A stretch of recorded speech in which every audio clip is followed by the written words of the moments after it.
Once again the biggest achievement की अगर बात की जाए तो इंडिया की जो इस साल हम लोगों को नजर आई है, ट्रम्प जितना मर्जी डाले धमकाले और कहे कि ईयू ने भी जो ट्रेड है अपनी वो इंडिया के साथ साइन नहीं करनी है, और स्पेशली अगर फ्री ट्रेड की बात की जाए तो उसके ऊपर भी काफ़ी पाबंदियां लगाई जा रही थी। लेकिन अगेन अगर ईयू की उर्सला की बात की जाए तो उनकी तरफ से एक बिग स्टेटमेंट आया है कि नेक्स्ट वीक वो इंडिया को विजिट करेंगी, और साथ में mother of all the deals की अगर बात की जाए तो नरेंद्र मोदी के साथ बहुत जल्द वो करने वाली है। यहाँ पर पाकिस्तान की भी बात करेंगे कि जहाँ इंडिया को इतनी अपॉर्चुनिटीज़ मिल रही हैं, इंडिया इतना अपॉर्चुनिटीज़ बन रहा है, तो पाकिस्तान के पास क्या इश्यूज़ है, पाकिस्तान की जो इकोनॉमिकली हालत है वो किस तरफ जा रही है। और स्पेशली यहाँ पर जिक्र करेंगे कि हमने रिसेंटली अभी मरीम नवाज़ के बेटे की शादी भी देखी है, उसके अंदर जितना भी एक्सपेंस आया है, पीपल आर जस्ट ट्रोलिंग कि वो अवाम के टैक्स से इतनी बड़ी शादी कर दी गई है। All that things were happening in Pakistan. लेकिन मेन पॉइंट ये है कि पाकिस्तान जहाँ की सिचुएशंस में रहा है, और इंडिया जिस तरह से ईयू को अपने साथ कर रहा है, चाइना को अपने साथ कर रहा है, और बाकी स्टेट्स को, कनाडा के साथ भी उसकी फ्री ट्रेड है, उसके बाद यूके के साथ भी उसकी फ्री ट्रेड है, ओमान के साथ भी उसकी फ्री ट्रेड है। पाकिस्तान फ्री ट्रेड्स के प्रोजेक्ट्स कब तक करेगा सर? जी, जो सबसे पहला सवाल है आपका कि इंडिया और ईयू की फ्री ट्रेड, बेसिकली पाकिस्तान के पास भी इस तरह का एडवांटेज है इस टाइम पे। अगर आप देखें कि पाकिस्तान के पास जीएसपी प्लस जो टेक्सटाइल इंडस्ट्री है उसका स्टेटस है, बट अनफॉर्चुनेटली हमारी कॉस्ट ऑफ मैन्युफैक्चरिंग जो है वो इतनी ज़्यादा जा चुकी है, इतनी हाई है कि हम दूसरे कंट्रीज़ जिनको जीएसपी प्लस का एडवांटेज नहीं है उनसे भी पीछे हैं। तो हमारा जो इंफ्रास्ट्रक्चर है और हमारी कॉस्ट ऑफ मैन्युफैक्चरिंग है या ईज़ ऑफ डूइंग बिजनेस है वो कुछ भी फेवरेबल नहीं है बाकी कंट्रीज़ को compete करने के लिए। और दूसरी बात ये है कि हमारी कंट्री में अगर आप लोकल बिज़नेस को भी देखें, रियल एस्टेट को भी देख लें या लार्ज स्केल मैन्युफैक्चरिंग देख लें, तो उसमें भी हम बहुत पीछे हैं। दुनिया की 5वीं बड़ी आबादी होने के बावजूद दुनिया की बेहतरीन जो फार्मास्यूटिकल्स कंपनी है, शेल है और टेलीनॉर वगैरह, वो भी पाकिस्तान छोड़ के जा चुके हैं।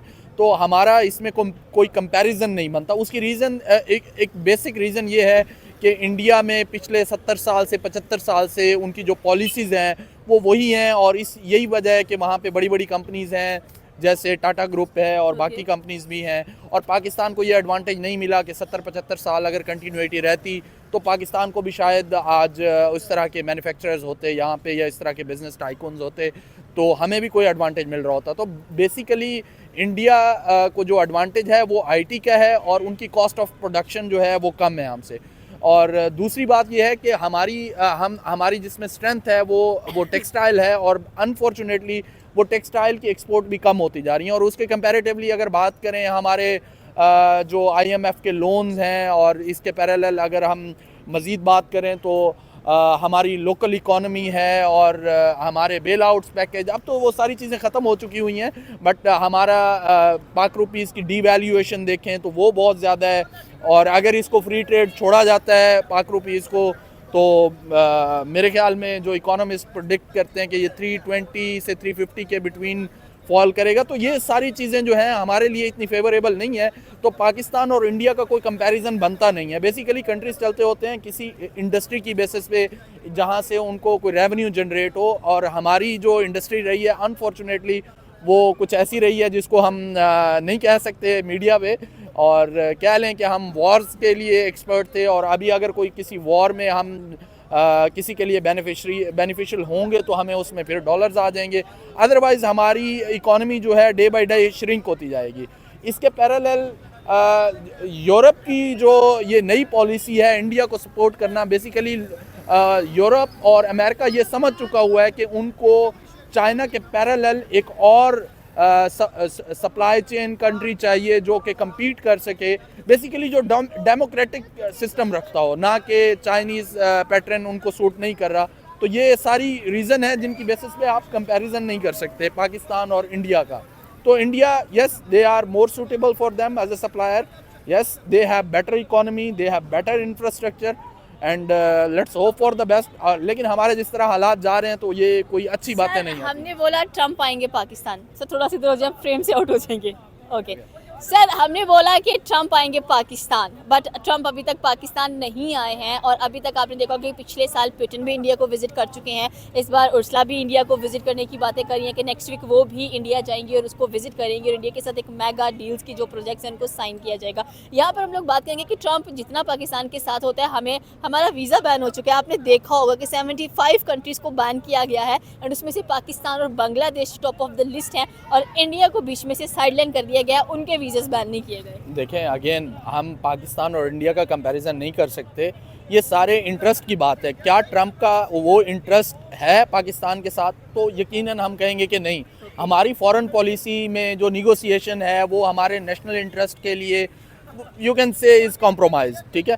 तो काफ़ी सारी चीज़ें ऐसी हैं जो हम खुद उनको जाके ऑफ़र करते हैं, तो उनको पाकिस्तान आने की, विज़िट करने की और चीज़ें निगोशिएट करने की ज़रूरत नहीं है। We are already in a weak position दे रहे हैं उनको और कुछ लोग पेट में रख के नहीं दे रहे हैं। We are already in a weak position. आप ये देखें कि वो जयशंकर ने जब रशिया के साथ ये वॉर स्टार्ट हुई तो बार बार जयशंकर को कहा जाता था कि आप ट्रेड ना करें, रशिया के साथ ट्रेड ना करें।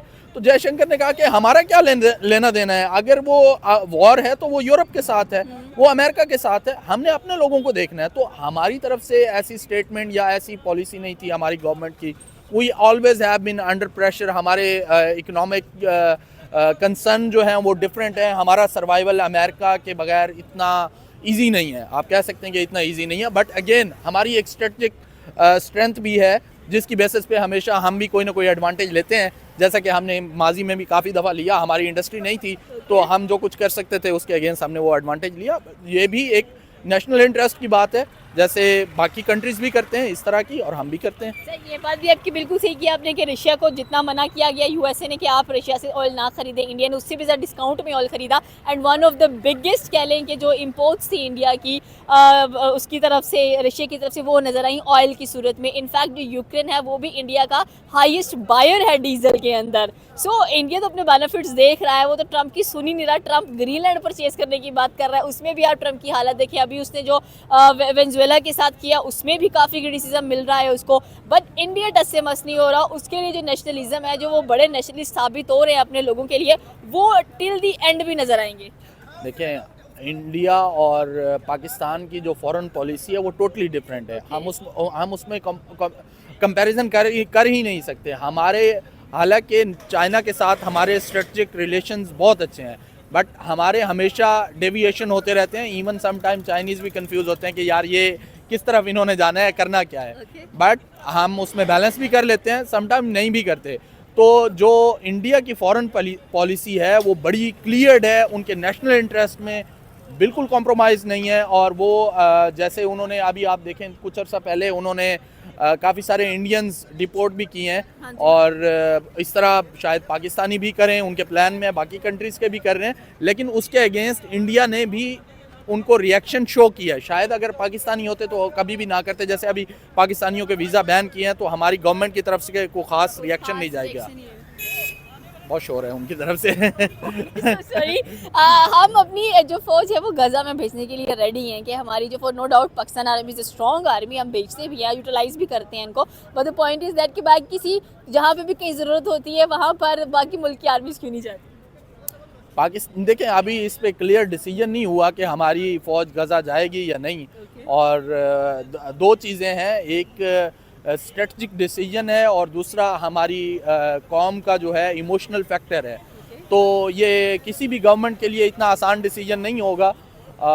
अगर अपनी कौम को लेके देखा जाए और अगर आप अपने फॉरेन स्ट्रेटजिक रिलेशन देखते हैं तो मना करना भी इतना आसान डिसीजन नहीं होगा, स्पेशली जब आप ट्रंप से काफ़ी सारी फेवर्स ले चुके हों।